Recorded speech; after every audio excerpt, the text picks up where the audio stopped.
Maybe I don't know if I should share this. I don't know. Do you need to take a moment and think about it? She is now a backup on both houses. I want you to know before we go inside and you fall in love with the twinkle lights. I want you to know this.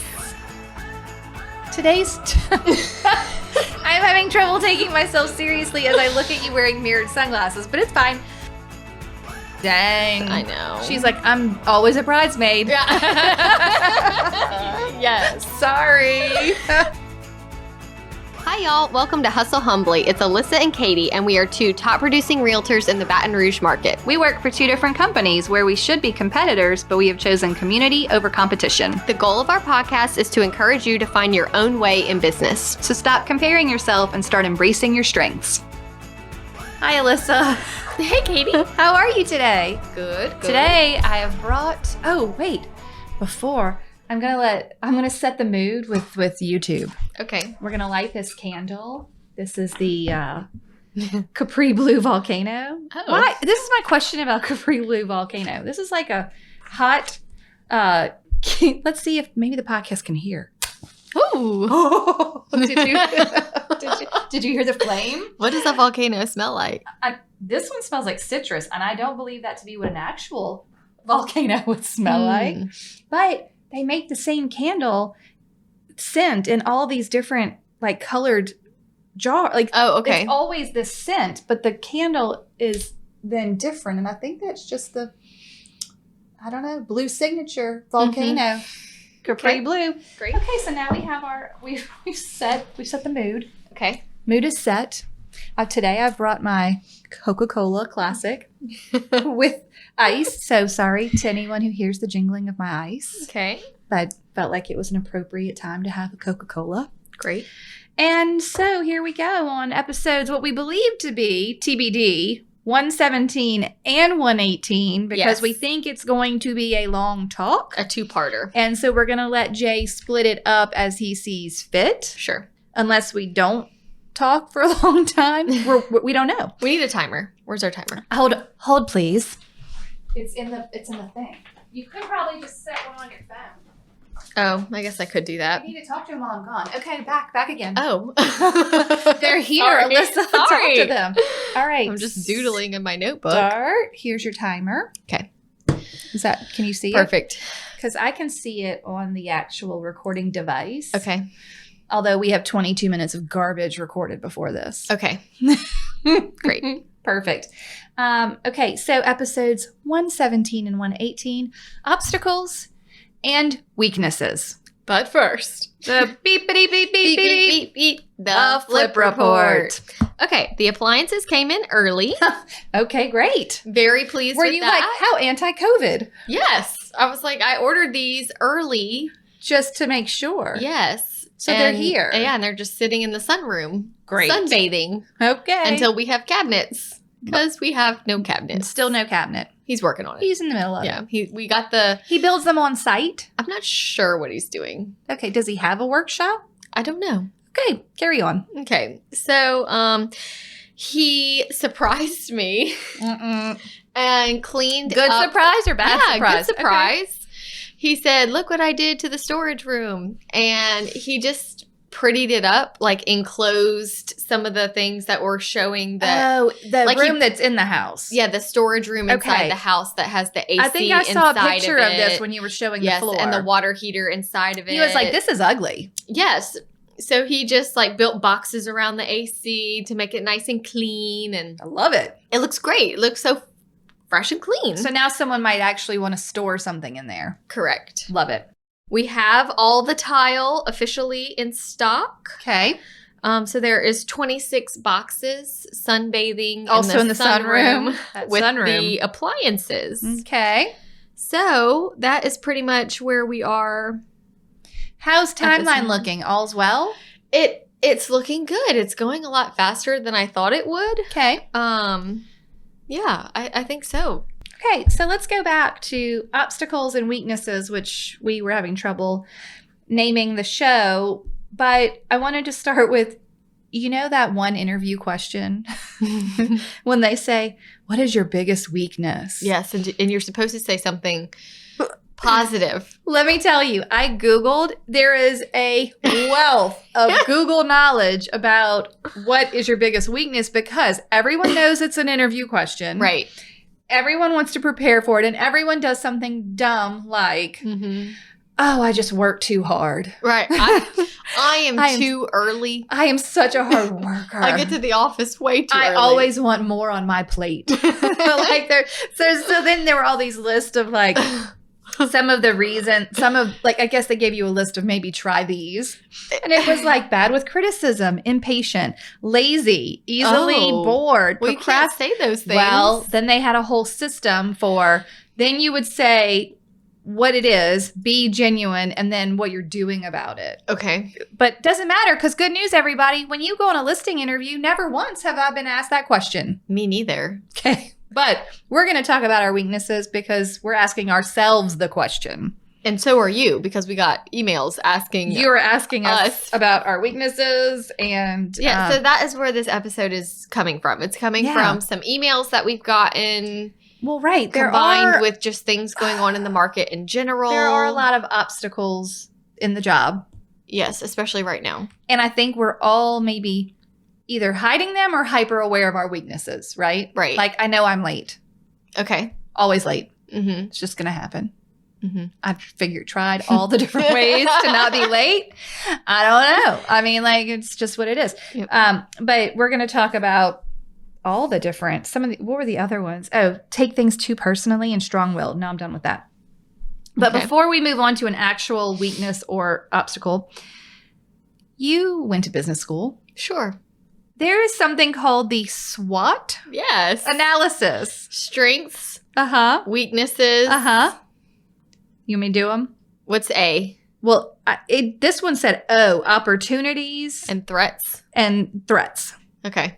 And I thought, I've never heard that before. And the article kind of went into, you want to assess yourself under these kind of buckets. Okay. Like, what are you tell us, your strengths, weaknesses, what are opportunities, and what are the threats? And then that's how you kind of build sort of this plan. It's not a business plan, but it's sort of just taking the pulse of your business, if you will. Sure.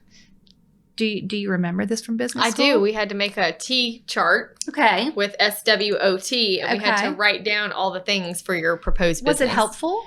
Sure. I think it's helpful if you're just trying to organize your thoughts and really think something through. Well, apparently it was developed by Albert Humphrey, a successful management consultant in the 60s and 70s. And still used today. Who knew?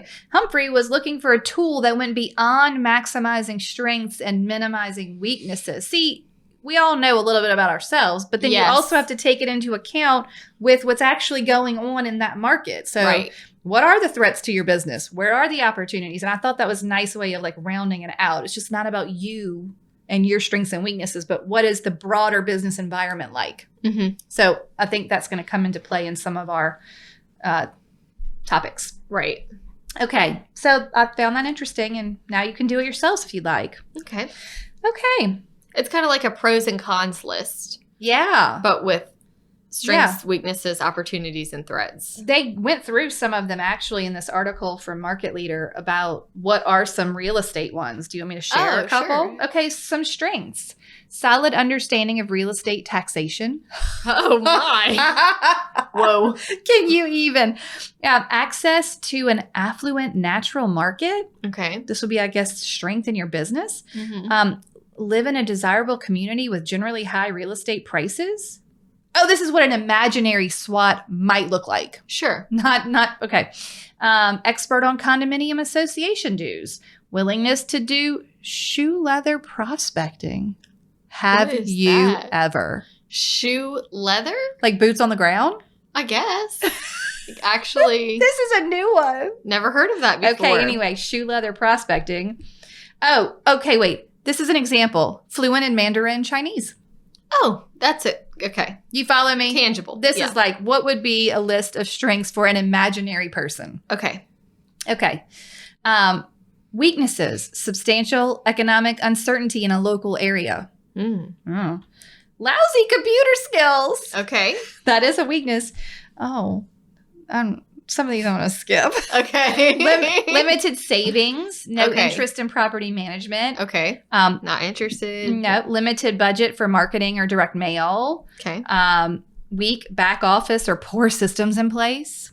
Okay, so those would be like weaknesses. And then threats would be interest rates on the rise. Sure. Overpriced stock market could implode. Major storms in South Florida have been known to impact demand. This person speaks Mandarin Chinese and lives in South Florida. Right. Okay. Agencies are recruiting heavily in my area, resulting in more competition. Okay. Okay. Oh, cash flow problems could possibly force me out of business if I go more than a couple months without a sale. Yes, that's very accurate. That's definitely a threat. Yeah. And then the opportunities. Local area is growing. Local community magazine is giving me a deal on advertising. Oh, great. Local new factory opening in the area, bringing many jobs. Military base means lots of people move in and out every 3 years. Okay. Become eligible for broker's license this year. Those will be opportunities. Okay. Okay. We're going to move on from SWOT. Yes. But if anyone wants to sit down and look at their business under those buckets, I think that's helpful. It is helpful. Okay. Time management, I think, is the first one we're going to do. Okay, yeah. So we received a list of weaknesses that our listeners have, and we're going to discuss them. Yep. Okay. Do you feel like you're good with time management? I do feel like I'm good at time management. You're excellent with it. And it's not something I have to even put a lot of effort into. It's just somewhat natural for me you time use manage. All of your time effectively, I feel like. But I don't know why I can't teach that. Like, I think it's just something in my brain. Yeah, it's just how you're wired. Okay. Some of the things that were struggles in the time management department were scheduling and then over scheduling. So like I know in real estate we've talked about this before, but the whole flexible schedule thing is actually problematic because it sort of wires us, not you, but the rest of us, to believe we can't plan anything because we have to be flexible all the time for whatever might come up, and we need to be ready, to at the drop of a hat to show a house or take a listing, and that means that the rest of the day, maybe all I'm going to do is sit in my email, and I think we don't plan enough. I think that's correct. Okay, and I think that that enough gaps aren't left all the time. And then when you do have gaps, they are not filled wisely. Right. And so that causes a lot of problems. When I do talk to agents that struggle with time management or whatever the case may be, I feel like the two main things that I hear the most just from talking to them is that they are overthinking, and that takes time. Like, just make a decision. Yeah. If you could just make a decision and put it on your calendar, it is done. Too many choices. On. You got to move on. But when you're mulling over a decision and you're thinking and you just got to make the decision. Yeah. And schedule it, plan it, and put it on your calendar. And then also just the slow decision making. Right. Like you just have to get to it. I agree. And I do feel like slow decision making is a skill that could be, like, you could learn how to be a quick decision maker. I think that it's also a lot easier to make quick decisions if you have gained a lot of knowledge and you have a high level of confidence. Yes. Very confident people, especially within the constraints of your business, it's not going to take me that long to figure out what I think the right answer is. Right. I have confidence in it. I have experience. I have knowledge base that makes me say, okay, that seems like the right decision. Yes. Will I always be 100% on it? No. But I'm okay with being 75% on it and then sharing that, and also saying to my client, I don't have the crystal ball, and this is what I think is the right thing to do. And if it isn't, we'll reassess and make a new decision. That's the other thing. They're not permanent. There's no decision that you're making in your business that's truly permanent, even changing your broker. Right. Go back. Yeah, if you don't like it, go to another one. Do whatever you need to. I think that realtors are simultaneously overscheduled and underscheduled. Yes. They do not schedule their off day. They do not schedule their office day.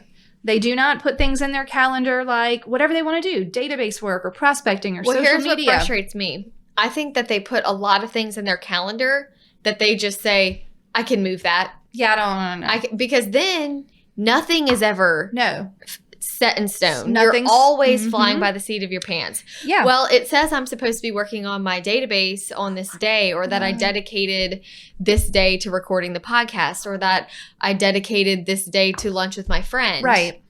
Well, guess what? If something comes up that day and you look at your calendar and the calendar has something there, I'm not available. You're not available at that time. I'm actually not available that time. Right. Like, just practice that sentence. I'm actually not available at that time. Mm-hmm. How does this time work? Can we do it on Tuesday? Or this time? What about Friday? Great. Yeah. Saying yes to everything. I think someone mentioned that and falls into this. You just say yes to everything, but at the expense of what you scheduled for your own business. You're like, well, I can put that on the back burner and do.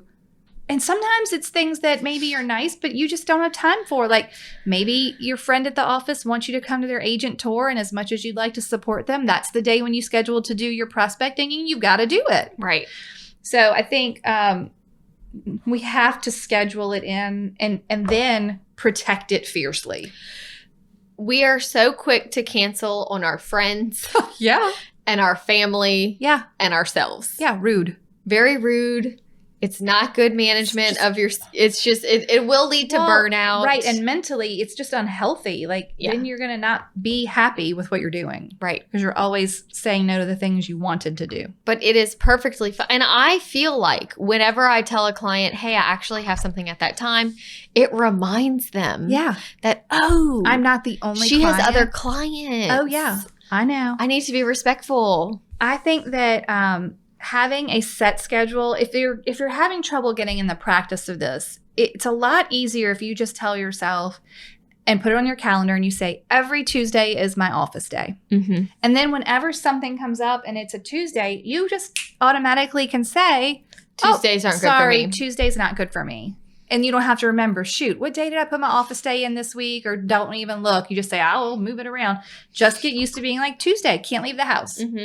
Well, even leading up to me having Tate and we were batch recording the podcast, we met every Tuesday for several weeks, all day. And it was a reminder that, hey, I can take a whole day off and just record the podcast. Yeah. And we never had to reschedule that. That's sort of a nice way to set the tone, though, for then your maternity leave. Yeah. Like, guess what? It's totally possible for me to just not schedule a day. Right. Or 2 days or 3 or whatever it has to be. Okay. The other thing I wanted to say on time management, because it is difficult to kind of get in the habit of, buyer rules, and we're going to dive a little deeper into these in the next section, but buyer rules are huge in helping you set up those expectations on the front end. Yes. How do your clients know your hours? Right. Buyers or sellers. How do your clients know your communication preferences?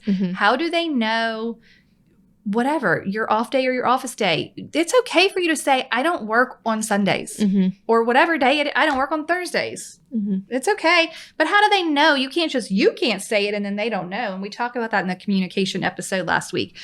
So I think that the buyer rules will help you kind of set up your... Well, if you're not telling your clients what to expect, then it's going to lead to frustration on both sides because they don't know how you prefer to communicate. And then they don't understand when you're going to respond, when they should. And then you get frustrated when they call you at 8 p.m. when you're like, how do they know? How do they know? So if you're feeling frustration in a certain area in regards to your clients, the question isn't like, what's this problem with the client? But did I do a good job of explaining to them how I operate? Do they know? I mean, you just have to understand. So setting those expectations up front helps with your time management. Yeah. Should we run through the buyer rules? Do you want to? Yeah, let's do them.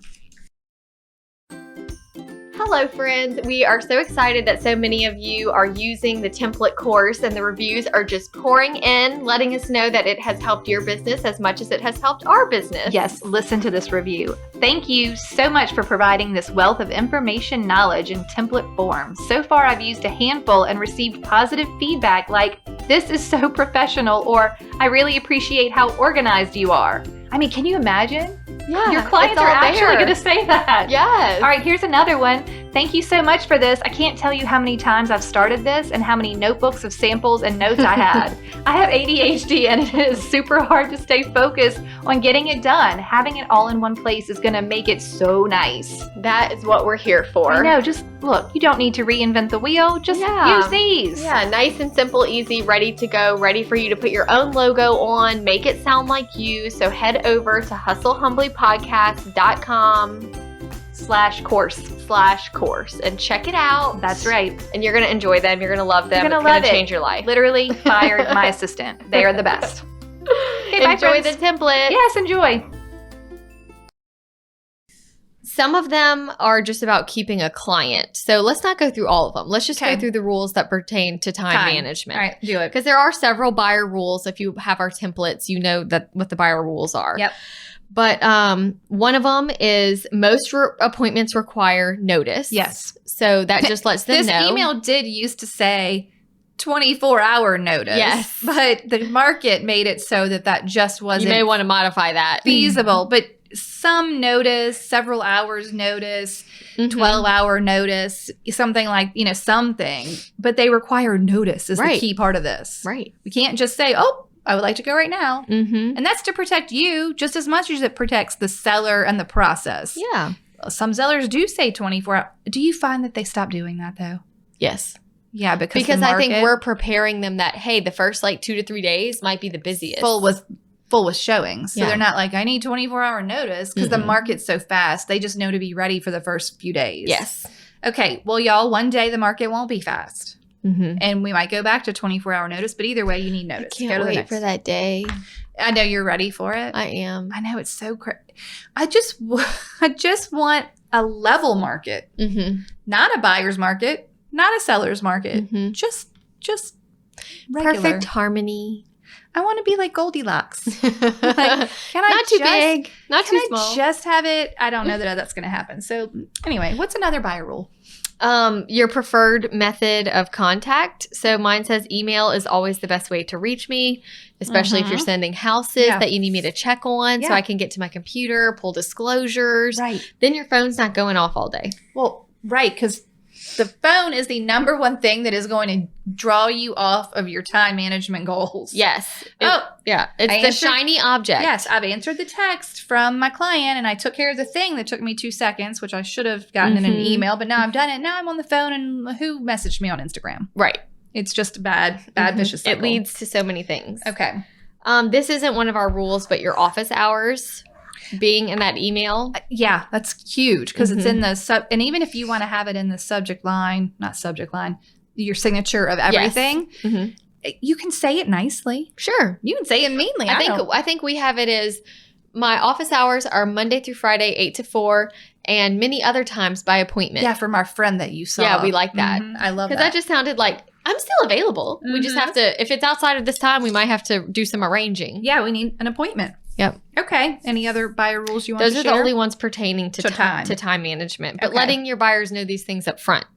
Love it. Okay. Are you ready to talk about urgency? Before we move to urgency, yes. Do you have our time management episode number handy where we had Anna? Then maybe we could just if you feel like you are really struggling with time management, going back to our episode where we had the time management coach. And really, if you want to just go listen to any of Anna's podcasts. Yes, they're all about time management. They're all about time management, and it is called It's About Time. Yeah, It's About Time. It's About Time. And we had her on here as a guest. So if you feel like this is your area that you need more diving into, we have a whole episode. Yes, episode number 22. Oh, that's a long time ago. Yeah, January 6th of 2020. Okay. Still stands. Time management tips never go bad. Never. And she has great ones. So listen to that. Go listen to her podcast. I've picked up tons of things from her. Okay, are you ready for urgency? Yes. Take a deep breath. I think that when people have been asking me lately, is business just crazy? Are you just so swamped?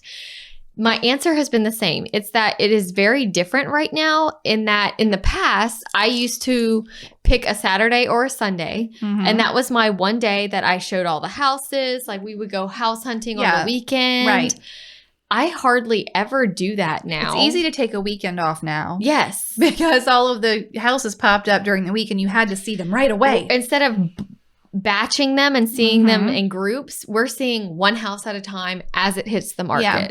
And it's the urgency that's kind of wearing me down. It's hard. But you know what is kind of nice about that? I think a lesson has been taught to all of us in this market with buyers is that buyers will make time if they need to see the house. Yes. So don't let them fool you. They don't have to go after 5 or on Saturday. If we know the house is going to be gone by tomorrow, suddenly I can go at lunch. Right. Isn't that amazing? I feel like I am working more normal business hours. I would think, yeah. And less weekends and after hours because people are just making time because they understand that we have to be there. And I feel like that started for me back like in quarantine. Like when people started working from home, it really felt like they started wanting or being really open to a business day, business hours showing. They're just like, oh, sure, I can step away from my computer for an hour. Right. And see one house because there's only one to see. I also feel like it has cut back on showing houses that don't fit the buyer's needs. Yeah. I feel like before when we knew we were going house hunting on Saturday. And they're like, can we just add this one while we're out and about? Like, let's just add it to the list. Now it's like, is it worth taking off work for? Is it worth going by? No. Do you like it? Are we checking the property disclosures before we go? Yeah. It's just, it is causing, so in some ways it's better. Yeah. But in some ways it's still challenging just because everything is moving so quickly. Well, and I just had one fall through on a first-time buyer that I was so excited. I mean, she's got a 100% loan. I'm like, oh my God, we actually got a house under contract. Hooray. Yeah. It was a house that had gone under contract twice already. Oh no. And it had, some inspection issues, but the seller was allegedly fixing them all. And so I'm like, well, this is great. We just slipped right in here. How lucky did we get? Because I was starting to think, I don't know if this is going to work out. You're in a very, competitive price range and location, blah, blah, blah. Finally got him. Finally got it under contract. And then it didn't work out. Why? Because the inspection, it wasn't like it was just every major thing. All windows failed. Roof, end of life. HVAC, end of life. And so it's just like first time buyer. You don't have any money. And that's a lot of things. And the seller wasn't going to do all of them. And it was a flipper who was just like had painted and was willing to do all the little things on the inside, but not the big things. Do you know what I mean? Yeah. So anyway, it's just like, I don't know why I was telling you the story, but I think it's just hard knowing that then that could drag on. Yes. Well, my mother-in-law was asking me, how am I doing with work? And I said, I feel like I'm having a long-term relationship with all of my buyers. Yes. Whereas instead of them rolling off because they find a home so that new ones can roll in, they're piling in, but they're not rolling out like they used to be. This is like the reverse of The Bachelor. You're like taking more contestants, not and less. It's just too much. In fact, I have referred more out lately because I can't. Depending on where they're looking, if it's too far. Do you refer them out if they're too similar to your buyers already in the line? So no lie, I have 3 buyers right now that are all looking for the same thing. I mean, but it's funny because I know which ones are. They have different taste. So this one house was like, I said, oh my gosh, this is going to be perfect for all 3 of these people. Oh no. All 3.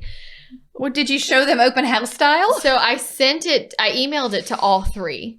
And one was like, right now, let's go. Oh God, okay. Okay. The next one was like, oh, let me show it to my mom and see what she thinks. It looks really nice in the You're like, oh no, I already sold it. Right. You're like, you don't have time for that. You don't have time for that. And then the other one was like, we really do like that one, but we think it's a little bit further out from where we would want to be. So I was like, okay, good, great. Only one needed to go. And would you know the one that I sent it to? Like I sent it to all, fair game. Yeah. But the most motivated one. Yeah. We went in, made an offer, escalation clause, got the deal done. So now the buyers are all different, even if they want the same thing. Right. How are you gonna react? Yeah. Where are you in the process? How many houses have you lost? So, right. How many houses have you lost? Yeah. Because are you really primed? Yeah. That's when you end up either ready. You quit or you're ready. Yes. Okay. All right. Urgency though is a market driven problem. Yes. So there is going to come a time when everything isn't urgent. And how do you juggle scheduling when everything seems so urgent? How do you juggle scheduling? I think it really is all about communication with your clients. What do you tell them? I tell them if we need to go act quickly on a house, if I need to go see it, if you can't get there at work, I'll go take a video with the Amazon, with the lens I got off of Amazon and the stabilizer and send you the video if you can't get there. Yeah. Which I've done that a lot lately and I've really enjoyed it. Because I can handle this. Yeah. I'm by myself. I zoom in on things. I'm like, oh, look at this crack here. That's important. I went and toured a house recently for someone because I can tour a house in 4 minutes and get all the information you need. We don't have to sit in there for 30 minutes opening every kitchen cabinet. Yeah. How does it feel in here? So in some ways it has made me more efficient because if we are going to run and see this house, I'm going to check the price before. Example, a house came on the market Friday. Okay.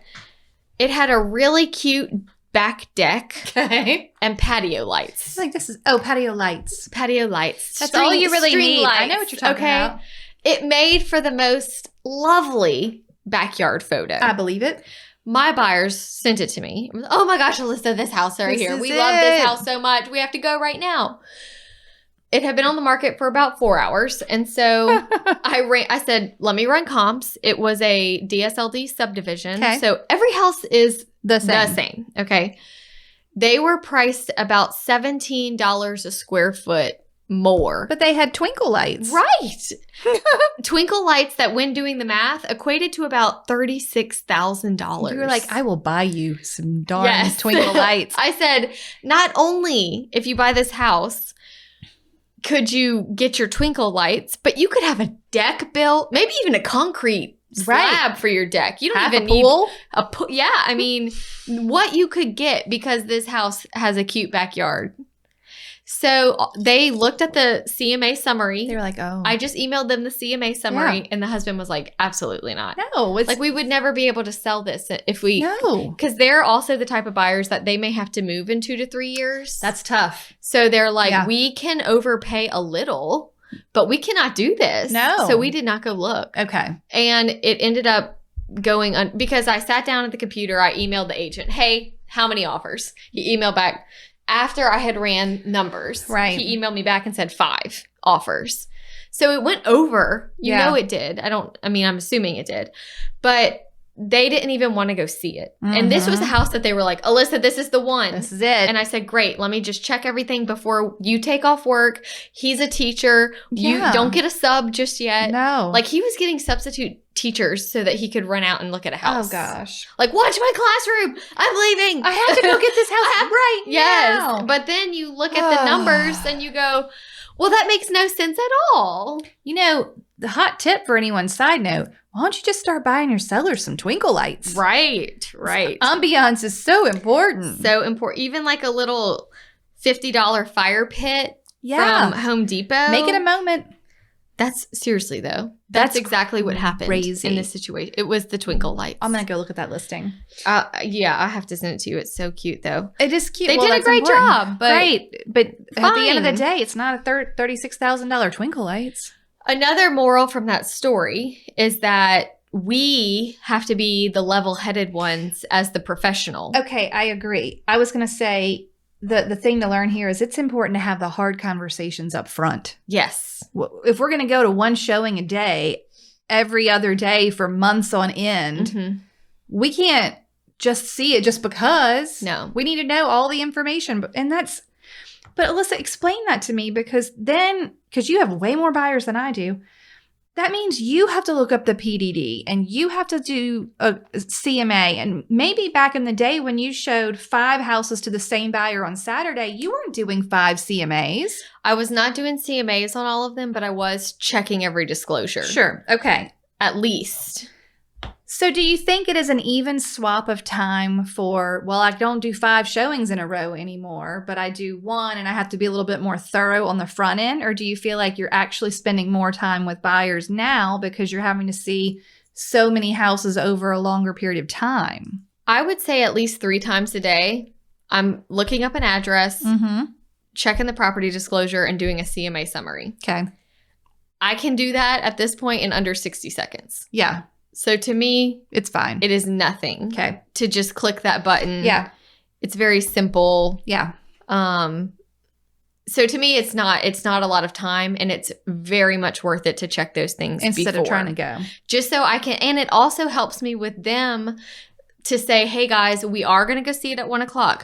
I do just want to let you know I've attached the CMA summary, and it is about $15,000 overpriced. I just need you to think about that. And sometimes it says it's about $5,000 overpriced. I just want you to stop and think about that. I want you to know before we go inside and you fall in love with the twinkle lights. I want you to know this. Please. And sometimes they still want to go, and that's fine. And we go. Yeah. But they know going into it, okay, this house is overpriced. We got to make sure we love it. I'm setting expectations before we even walk in the door. Yeah. Sometimes they decide to cancel after reviewing the numbers. Yeah. Sometimes they decide they wanted even more after reviewing the numbers. But either way, I think giving them some information before you open a door makes everything much more simpler. Like they have their head in the business space. Right. I'm here to remind you that this is an investment. Yeah. And we're not just going to see if you love the kitchen backsplash. Right. I mean, that's fair. Okay. What about the other side of this, the seller side? I mean, you just had an experience with everyone wanting to list their house at the same time, even though they'd been preparing for months or weeks or however long each of them were preparing. How do you handle sellers who act like everything's so urgent? So in this situation, last week I had 5 listings in 1 week. Really all within 3 days. Right. We listed the 5. If you had let them, would they have all listed the same day?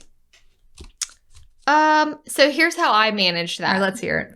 I told them what day pictures were going to be. Yeah. So, and they said, great. Super. Nobody had a problem with that day. Right. And then I told them, because he's coming on Monday, you are going to be live on Wednesday. Yeah. Great. No problem. No problem. Be the boss. Yes. I went to all 5. Okay. So my Trello seller pipeline right now is the longest it's ever been. The seller one? Because I have all these people that are calling me, Alissa, should we sell? Come tell us what you think. What do our numbers look like?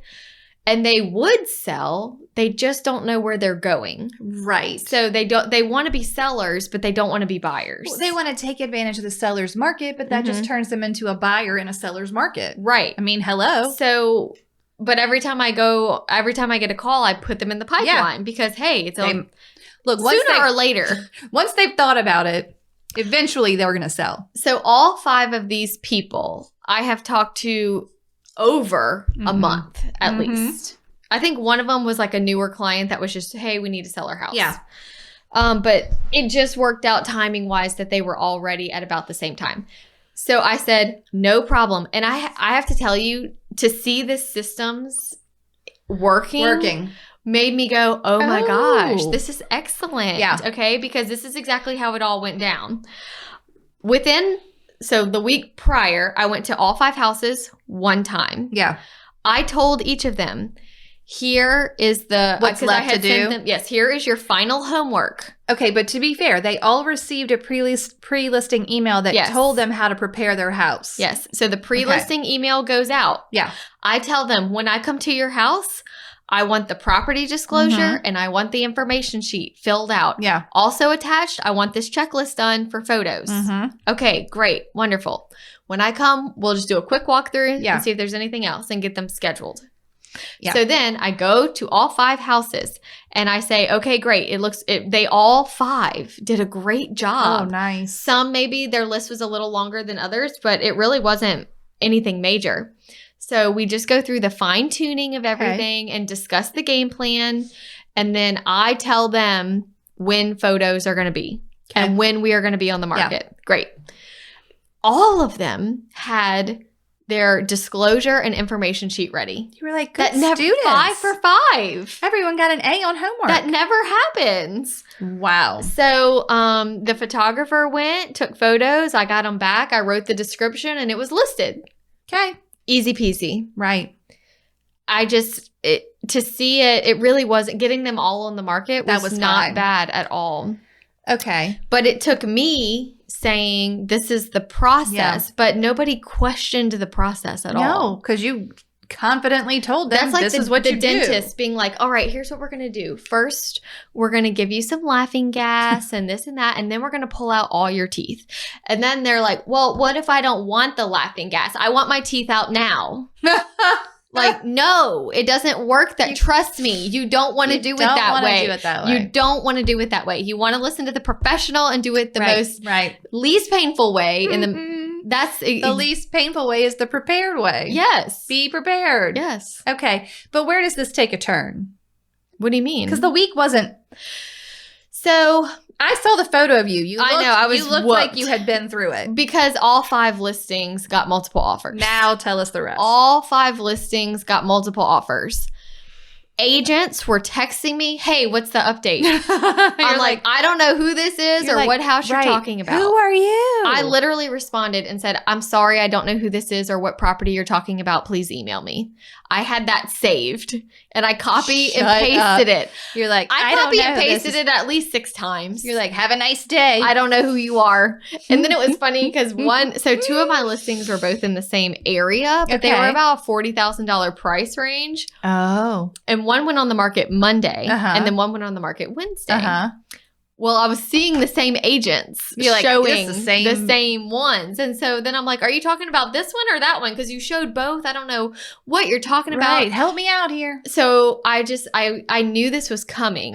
Okay. So I was committed to just communicating my way through the whole thing. Did anybody make an offer on both of the houses? Yes. Like the same agent with the same buyer? Yes. Were you like... I was like, well... Because they didn't do it at the same time. Okay, so Monday I listed a house. Okay. Multiple offers. Okay. We choose the highest. We put the second highest in place as a backup offer. Okay. Backup offer makes an offer on the new listing Wednesday. Were you like, no, I need you as my backup? Well, I said, okay, so here's what's interesting. I don't know how... Maybe I don't know if I should share this. I don't know. Do you need to take a moment and think about it? She is now a backup on both houses. Well, I guess that's all right. Because when you're a backup, you're allowed to continue. Yes, you can still feel out the market. But she lost twice? Yes. Dang. I know. She's like, I'm always a bridesmaid. Yeah. Yes. Sorry. Oh, no. She did tell me, she said, well, I've never been rejected so nicely.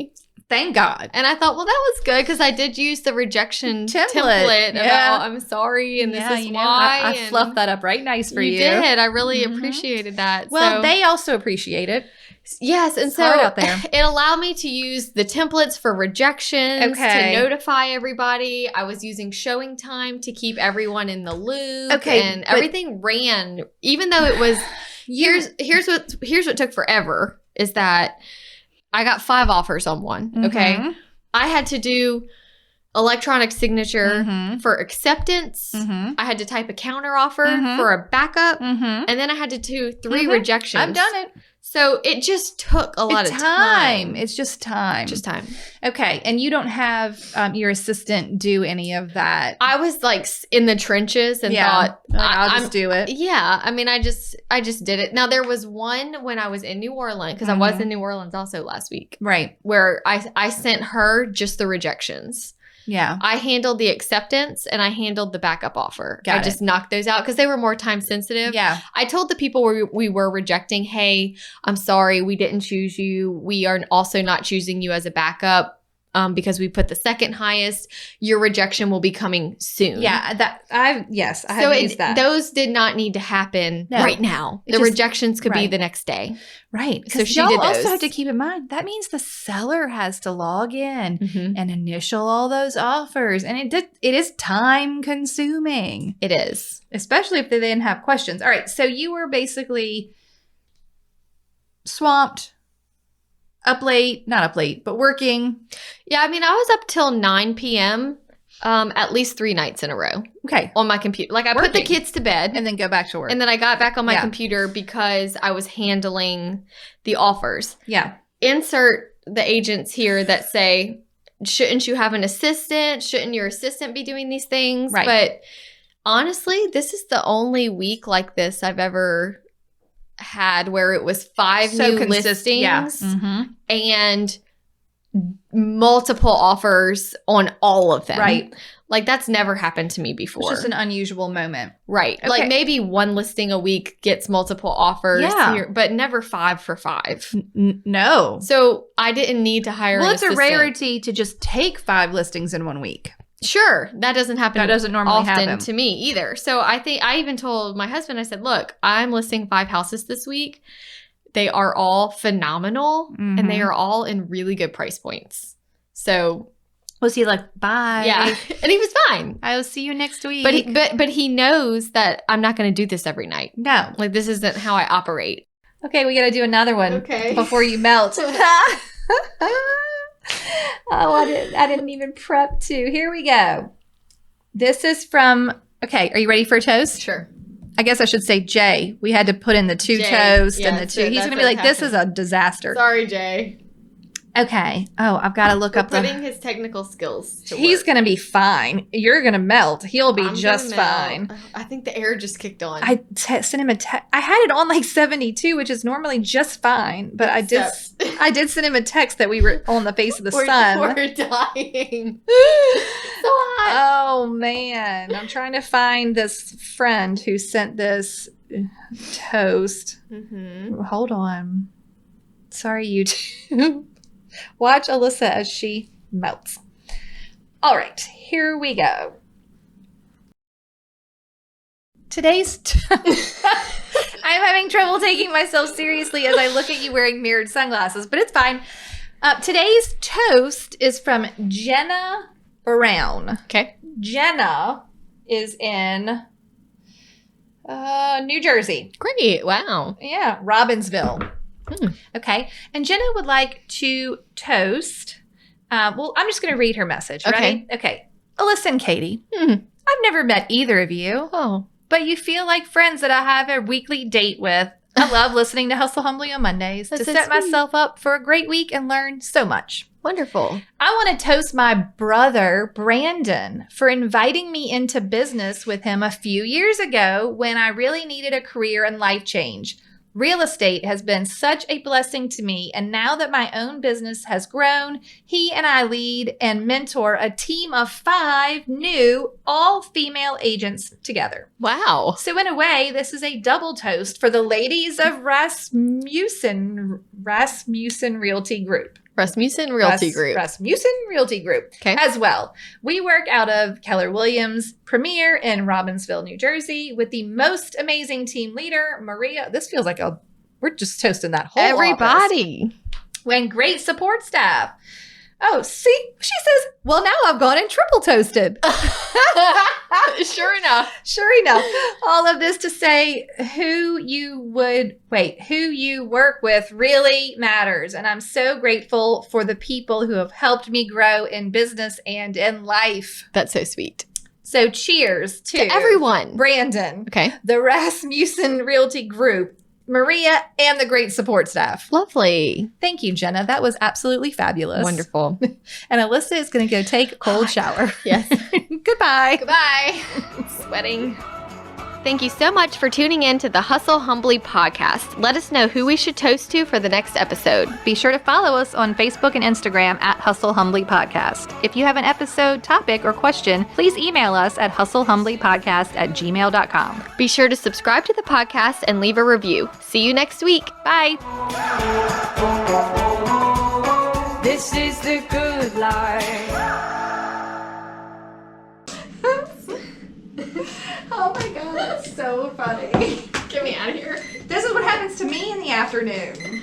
Oh, you gotta get your blind fixed. I know. Look at it, Alyssa. Oh, get me out. Oh my God, that's so funny. Oh man. man. We need air. We need air.